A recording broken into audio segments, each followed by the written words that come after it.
그러므로 만물이 그를 위하고 또한 그로 말미암은 이가 많은 아들들을 이끌어 영광에 들어가게 하시는 일에 그들의 구원의 창시자를 고난을 통하여 온전하게 하심이 합당하도다. 거룩하게 하시는 이와 거룩하게 함을 얻은 자들이 다 한 근원에서 난지라.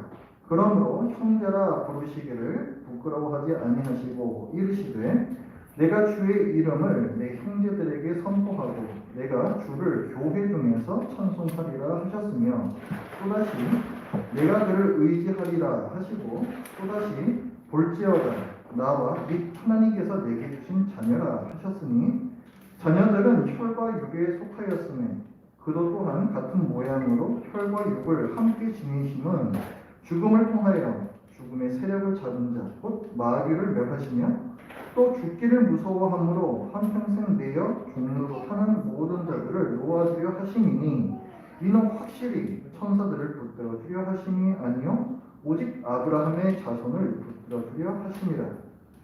그러므로 그가 범사에 형제들과 같이 주심이 마땅하도다. 이는 하나님의 일에 자비하고 신실한 대제사장이 되어 백성의 죄를 속량하려 하심이라.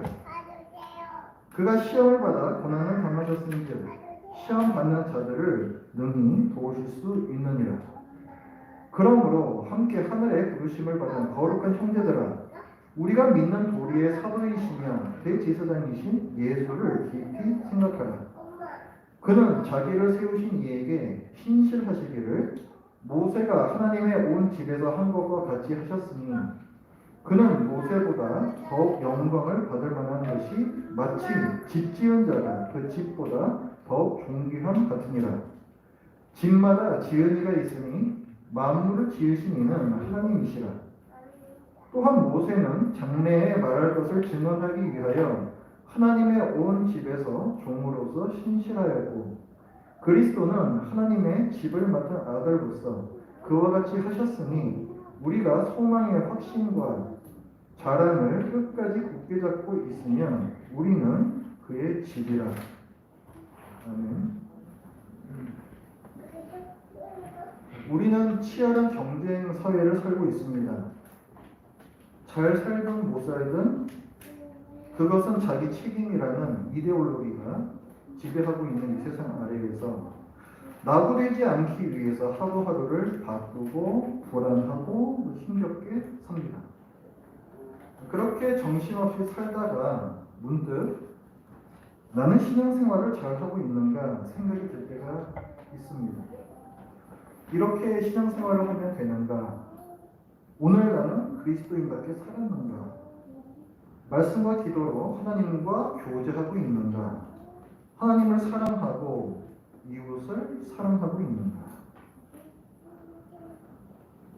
히브리서는 기독교 초기에 한 목회자가 멀리에 살고 있는 그리스도인들에게 보낸 편지입니다. 그는 이 편지에서 그들의 신앙생활에 어떤 문제들이 있음을 말하고 또 그들이 놓치고 있는 것이 무엇이며 또 그들이 어떻게 해야 하는지를 권면합니다. 이 당시에는 기독교 박해가 심했습니다. 로마 제국 시대죠. 핍박과 유혹은 마귀가 교회를 무너뜨리고 싶어하는 바깥에서 사는 방법이에요. 그것이 핍박과 유혹입니다. 우리도 마찬가지죠. 기독교 핍박을 피해서 편하게 살고 싶은 유혹에 흔들리지 않은 사람이 어디 있겠습니까? 지금 히브리서를 받는 이 사람들도 핍박과 유혹 속에서 신앙이 갈팡질팡하면서 여러 가지 부작용이 나타났습니다. 5장 12절부터의 말씀을 보면 믿은 지 오래되었는데도 말씀에 대한 지식의 진보가 없습니다. 10장 25절 말씀에는 모이기에 힘쓰지 않습니다. 10장 32절부터의 말씀은 이전에는 박해를 당하면서도 그 앞에서 담대하고 인내하는 모습을 보였는데 더 이상 그러지 않습니다. 만약 이런 모습들이 지금 우리에게도 있다면 우리는 히브리서의 권면을 진지하게 살피고 또 나 자신에게 적용해야 합니다. 비록 지금 우리 시대에는 기독교 박해가 없지만 신앙생활에서 모든 문제들의 뿌리는 다 똑같습니다. 고난, 즉 갈등을 일으키는 신앙생활을 피하고 갈등을 일으키지 않는 신앙생활을 하고 싶은 마음, 항상 그것이 문제가 됩니다. 믿음으로 살려면 반드시 갈등을 겪게 되는데 이 갈등을 늘 피하려 하면 점차 신앙의 병이 듭니다. 죄악으로 타락한 세상과 타락한 나의 비참한 현실에 둔감해지고 예수님이 내게 뭘 해주실 수 있는가? 결국 내가 내 인생 책임지는 거지 라는 교만에 빠져서 굳이 말씀대로 살려는 노력을 하지 않게 됩니다. 말씀에 대한 지식은 있으나 그것이 머리에만 있을 뿐 그 말씀을 믿음과 결부시키지 않는 신앙, 그것이 병이 든 신앙입니다. 그들에게 히브리서를 쓴 기자가 권면합니다. 2장 1절 말씀을 보면 그러므로 우리는 들은 것에, 즉 복음이죠. 우리는 복음에 더욱 유념함으로 더욱 주의 깊게 그것을 봐야 됩니다. 복음을. 그것을 통하여 우리가 흘러 떠내려가지 않도록 하니 마땅하니라. 또 3장 1절 말씀에서는 그러므로 함께 하늘에 부르심을 받은 거룩한 형제들아 우리가 믿는 도리의 사도이시며 대제사장이신 예수를 깊이 생각하라. 복음에 더욱 유념하라. 예수를 깊이 생각하라. 이 두 가지 말에는 동일한 뉘앙스가 있어요. 너희들이 너무 건성이라는 거예요. 복음에 유념하지 않고 복음을 듣긴 들으나 유념하지 않고 예수를 생각하나 깊이 생각하지 않는다는 거죠. 예수를 깊이 생각하라. 복음을 더욱 유념하라. 이것은 지금 이 히브리서를 받는 사람들에게 어떤 의미가 있는 말입니다. 지금 히브리서를 받는 이 사람들은 핍박과 유혹을 당하고 있습니다. 그 상황 가운데에서 복음에 더욱 유념하라, 예수를 깊이 생각하라는 것은 핍박과 죽음의 두려움이 닥쳐올 때, 그리고 갈등을 피하고 싶은 그 유혹이 닥쳐올 때, 죽음의 권세에서 날 구원하신 대제사장 예수를 깊이 생각하는 거예요. 3장 1절은 우리를 거룩한 형제들이라고 부르고 있습니다. 누구의 형제들입니까? 예수 그리스도의 형제들이죠. 우리는 거룩한 주의 형제들입니다. 우리를 거룩한 주의 형제들 되게 하시고 하나님의 자녀들 되게 하셔서 세상을 다스리는 권세를 주신 예수를 깊이 생각하라. 지금은 로마 제국에서 누가 권세를 쥐고 있습니다. 로마 황제가 권세를 쥐고 있죠. 핍박하고 있죠. 그러나 너희는 거룩한 주의 형제들, 하나님의 자녀로서 장차 올 세상에서 다스리는 자들이 될 자들이다. 그거를 깊이 생각을 하라는 거예요.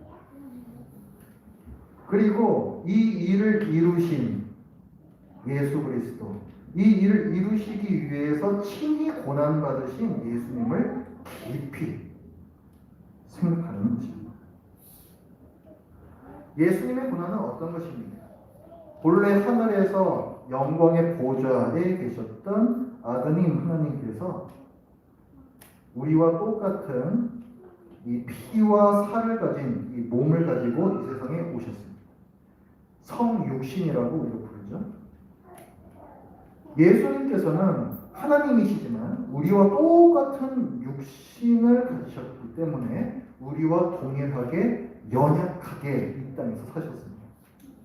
이 땅에서 우리와 똑같이 죄의 유혹을 받으셨고 고난을 당하셨고 죽임까지 당하셨습니다. 예수님께서 왜 우리와 똑같은 이 몸을 가지고서 오셔야만 했는가? 그래야만 했다라고 히브리서 기자는 얘기를 하고 있어요. 2장 10절 말씀을 보시면 그러므로 만물이 그를 위하고 또한 그로 말미암은 이가 여기서 그를 위한다, 그로 말미암다는 건 하나님을 뜻합니다. 그러니까 하나님께서 많은 아들들을 이끌어, 많은 아들들은 누구겠어요? 하나님의 자녀가 된 신자들, 그리스도인들을 얘기하는 거죠. 많은 아들들을 이끌어 영광에 들어가게 하시는 일에 하나님께서 그 일을 하시는데 그들의 구원의 창시자를 예수 그리스도를 가리키는 겁니다. 고난을 통하여 온전하게 하심이 합당하다라고 말씀하셨습니다. 예수 그리스도께서 구원자가 되시기 위해서는 고난을 받으셔야만 했다라는 뜻입니다. 왜 그렇습니까? 예수님께서 이 땅에 오셔서 우리를 위하여 해주신 일은 우리가 받아야 할 죄값을 대신 받아주신 것이죠. 죄에는 형벌이 뒤따릅니다. 죄의 삭은 사망이죠. 그 형벌을 예수 그리스도께서 우리 대신 받아주시기 위해 실제로 십자가에서 죽으셨는데, 그런데 하늘에 계시던 그 모습으로 이 땅에 오셔서 그렇게 하실 수는 없었다는 거예요. 오늘 본문을 보면 14절을 보면 자녀들은 혈과 육에 속하였음에 그도 또한 같은 모양으로 혈과 육을 함께 지니심은 죽음을 통하여 이렇게 나옵니다.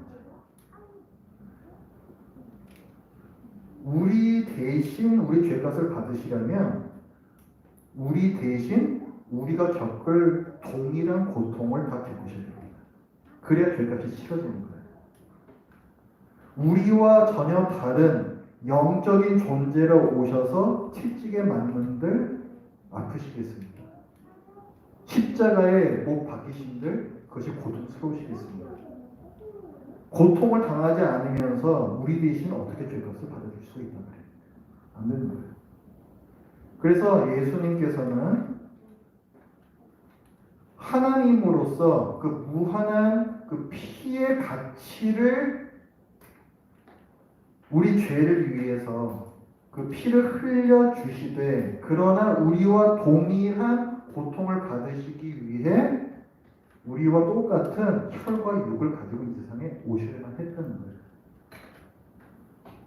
그러니까 예수님께서 받으신 고난이라는 것은 우리가 상상조차 할 수가 없는 것입니다.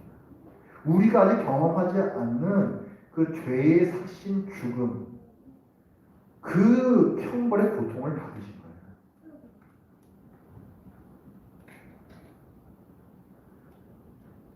그 아까 우리가 읽었던 10절에는 구원의 창시자를 고난을 통하여 온전하게 하심이 합당하도다 이런 말씀입니다. 고난을 통하여 예수 그리스도를 구원자로서 온전하게 하셨다. 그렇죠?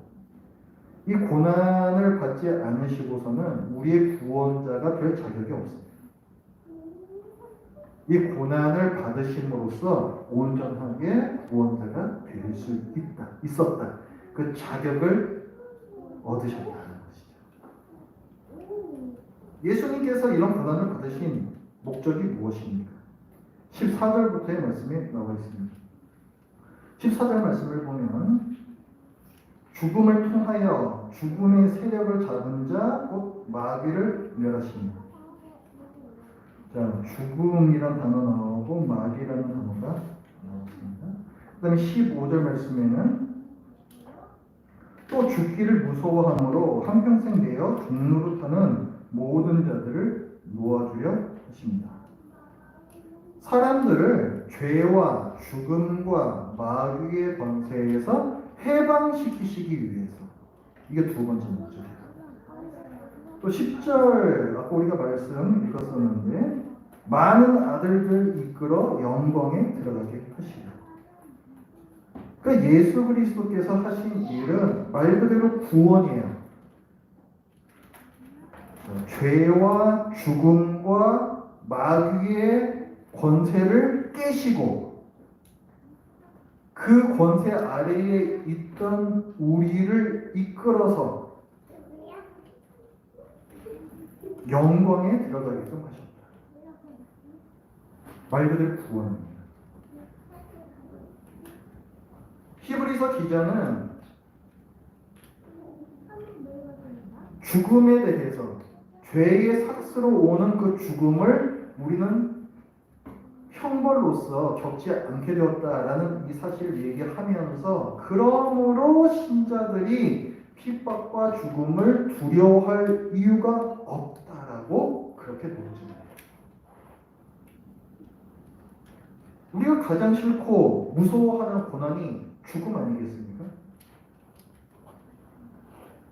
15절에서도 보면은 또 죽기를 무서워함으로 한평생 매여 분노를 합니다. 죽는 게 무서워요, 두려워요. 안 무서운 사람이 어디 있겠습니까? 그런데 왜 죽기를 두려워하는가? 그 자신이 깨닫지도 못하는 그 깊은 곳으로 내려가면 거기에는 내가 지은 죄에 대한 형벌을 받는 것에 대한 두려움이 있습니다.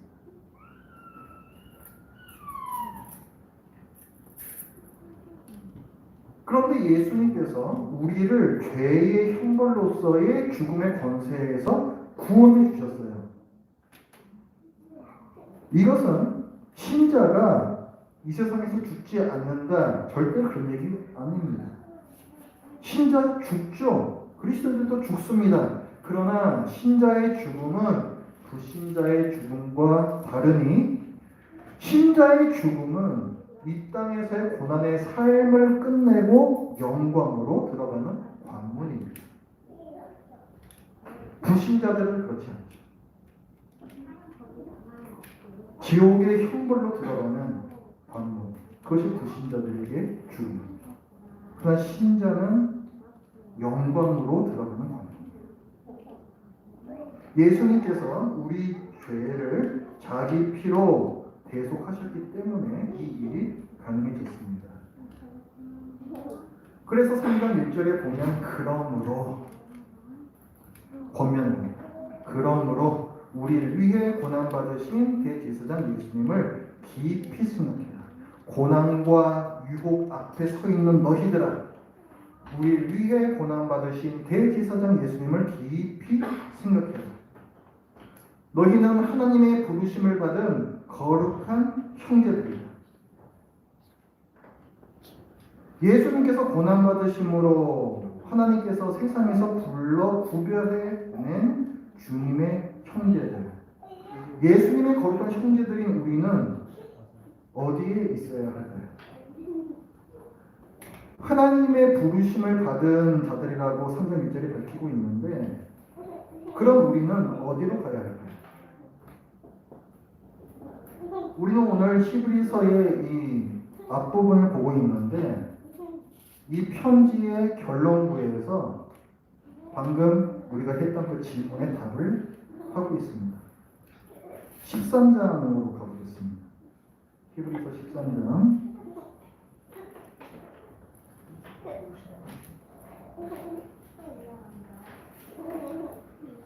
13장 12절부터 13절까지 우리 한 목소리로 읽어보겠습니다.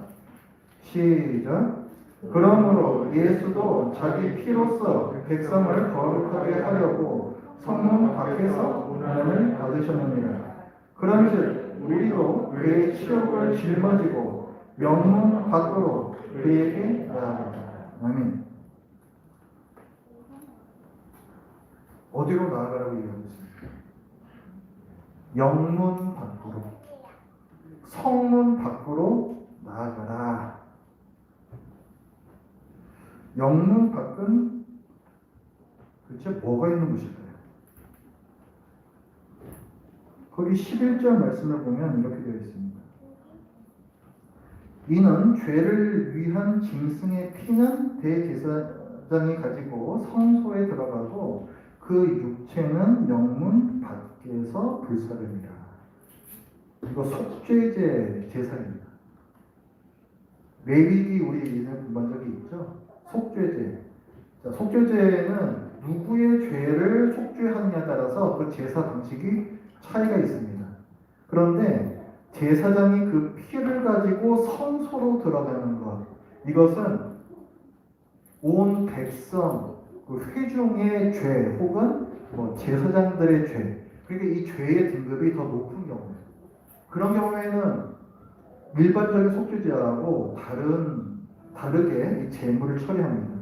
보통 일반적으로는 성막의 마당에 번제단 있잖아요. 거기에서 어떤 의식을 다 치르고 거기서 나온 고기를 제사장이 먹습니다.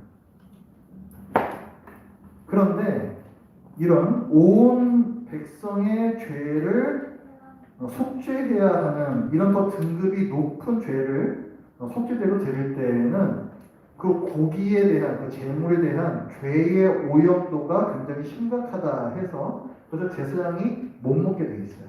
그리고 그것을 그 고기를 가지고 성 밖으로 나가서 진영 밖으로 나가서 태워야 됩니다. 지금 요 11절 말씀은 그거예요. 피는 제사장이 가지고 성소에 들어가서 거기서 바르고 뿌리고 하는 것이고 제물 남은 고기들은 성문 밖으로 나가서 불사릅니다. 그러니까 성문 밖에는 불이 타는 거예요. 그곳에서는 뭔가가 파괴가 되고 뭔가가 소멸이 되는 그런 곳이 바로 영문 밖입니다. 그 다음에 13장 12절 꼭 밑에 절이죠. 또 말씀 보면 그러므로 예수도 자기 피로써 백성을 거룩하게 하려고 성문 밖에서 고난을 받으셨다. 성문 밖에서 제물고기가 태워진다 그랬잖아요. 그거를 어디에다 빗어서 얘기하냐면은 예수님께서 채찍에 맞으시고 예루살렘 성 밖으로 나가시죠. 골고다 언덕으로 오신단 말이에요. 거기서 죽으시죠. 그러니까 제물고기가 태워지는 것, 그 죄를 짊어지고 태워지는 것, 이것을 예수 그리스도께서 백성의 죄를 지시고 골고다 언덕에서 십자가 죽음을 당하시는 거예요. 이렇게 대비시키고 있는 거예요. 그러니까 예수님께서 그 예루살렘에 입성하시는 장면이 있잖아요. 종려주일 본문이 있잖아요. 자, 예루살렘 성에 들어가실 때에는 나귀를 타고 영광의 왕으로 들어가시지만 성 밖으로 나가실 때에는 부끄러운 십자가를 지고서 나가십니다.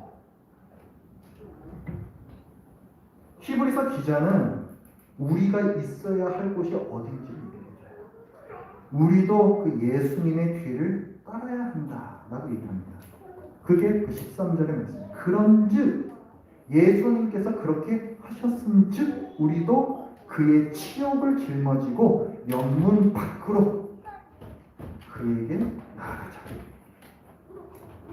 있어 보이는 좀 편안하게 해줄 수 있는 그런 나귀타 생각하지 말고 부끄러운 십자가를 지고 성 밖으로 나가라. 왜 그렇습니까? 14절의 말씀이에요. 우리가 여기에는 영구한 도성이 없으므로 장차 올 것을 찾는다. 우리가 영광스럽게 살 곳은 이곳이 아니라는 거예요. 우리가 영원한 도성에서 살게 되는데 그 영원한 도성은 이 땅에 있지 않다는 거예요. 그러니까 여기에서 편안하게 살려고 하지 마라. 예수님께서 고난받으시고 그 후에 영원 받으셨으니 너희도 지금 있어야 할 곳은 불시련이 있는 성문 밖이다. 우리가 있어야 할 곳은 아니죠.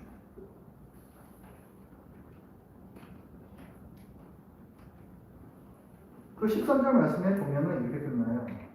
영문 밖으로 그에게 나아가자.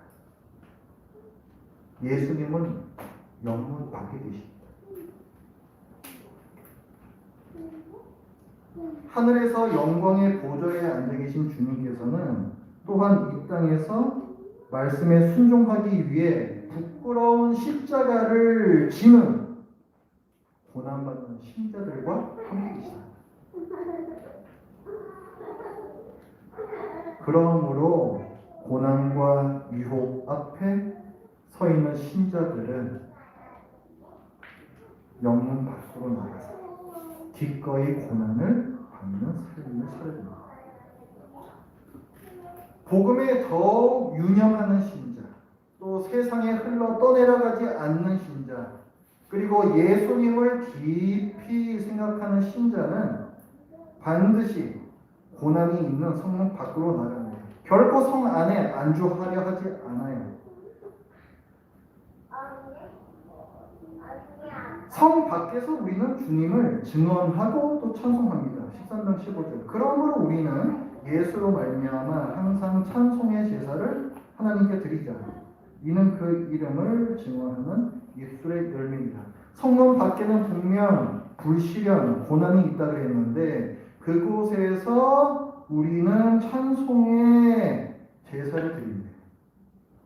그리고 예수 그리스도의 이름을 증언한대요. 지금 히브리서를 받는 사람들에게 없는 그 모습이 아니겠습니까? 더 성숙한 성도의 모습이에요. 성화라고 얘기하는 거죠. 그러니까 성화라는 것은 성 밖에서 고난의 자리에서 이루어집니다. 즉 하나님께서는 고난을 통하여 신자의 신앙을 불순물이 제거된 정금같이 그렇게 온전하게 만들어 가십니다. 구원의 창시자였던 예수 그리스도께서 고난을 받으심으로 그 구원자로서 합당하게 되셨죠. 온전하게 되셨다. 구원의 창시자로서 온전하게 되셨다. 고난을 통하여 아까 우리 본문을 봤습니다. 그리스도인들도 그리 다르지 않다는 거예요. 우리는 그 예수님 덕분에 그래 우리 죽으면 천국 간다. 굉장히 피상적인 신앙이라는 거죠. 그것은. 그러려면 뭐하러 우리가 힘들어서 살겠습니까? 왜 하나님께서 안 데려가시겠어요? 하나님께서는 우리들도 이 그리스도인들도 성문 밖에서 고난을 받으며 성화되어 가기를 바라시며 그것을 위해서 우리를 이 땅에 남겨두셨습니다. 비록 그 성화가 늘 넘어지고 실패하는 성화라 할지라도 우리는 성문 밖에 있어야 돼요. 다른 사람들로부터 핍박받는 것은 지금 시대는 별로 없죠. 여러분들이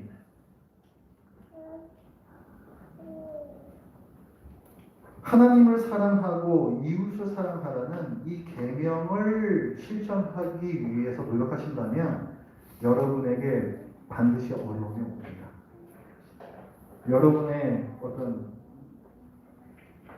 눈에 보이는 그런 피해가 올 수도 있고 아니면 여러분 마음에 또 많은 상처를 받을 수도 있어요. 저는 그것이 오늘날 우리들이 겪을 수 있는 고난이라고 생각합니다. 성경에서는 피상적인 신앙에 대해서 경고하고 복음에 더욱 유념할 것을 그리고 예수님을 더 깊이 생각할 것을 우리에게 명령합니다. 이 권면을 과연 나 자신에게 어떻게 적용해야 할 것인가 깊이 고민하시는 그런 시간이 됐으면 좋겠습니다. 기도하겠습니다.